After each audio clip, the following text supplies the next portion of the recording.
বাংলাদেশের পুলিশ আবার তার আগের রূপে ফিরে এসেছে। আবার সে বর্বরচিত আচরণ জনগণের উপরে শুরু করেছে। দেখেন, গতকালকে মহিউদ্দিন রনির উপরে যে অত্যাচার চালিয়েছে এটা আসলেই বর্বরচিত। একজন পুলিশ দেশের নাগরিকের উপরে এমনভাবে অত্যাচার করতে পারে না। মহিউদ্দিন রনি শুধু একজন বলিষ্ঠ কণ্ঠস্বর নয়, সে বর্তমানে একজন জাতীয় সংসদ নির্বাচনের একজন এমপি পদপ্রার্থী। তার উপরে এভাবে অত্যাচার করা আসলে শোভনীয় নয়। আসলে তারা জুলাইয়ের আক্রোশ নিয়েই এই অত্যাচার চালিয়েছে, তাই তারা এরকম আচরণ করেছে। যেভাবে বেদরব পিটিয়েছে, মনে হয় না যে আসলে যে স্বাভাবিকভাবে তারা স্বাভাবিক মস্তিষ্কে রনির উপরে অত্যাচার চালিয়েছে।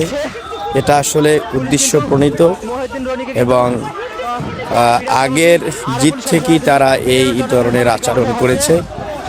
আমার মনে হয় তারা যে জুলাইয়ের যে ক্ষোভটা, এই ক্ষোভটা রনির উপরে প্রকাশ করেছে। মানে বর্বরচিত এমনভাবে মনে হচ্ছে যে মানে পূর্ব পরিকল্পিত তার উপরে আক্রোশ আছে, তাই তারা এরকম অত্যাচার চালিয়েছে। অমানবিক, যা মানা যায় না। একজন পুলিশের কাছে সাধারণ একজন কনস্টেবল একজন সাধারণ নাগরিককে নিরাপত্তা দেওয়ার দূরের কথা, তার উপরে বর্বরচিত অত্যাচার চালিয়েছে। শুধু তারা ওই জুলাইয়ের আকাঙ্ক্ষা, মানে জুলাইয়ের যে জেদ, এই জেদটা তারা পূরণ করেছে।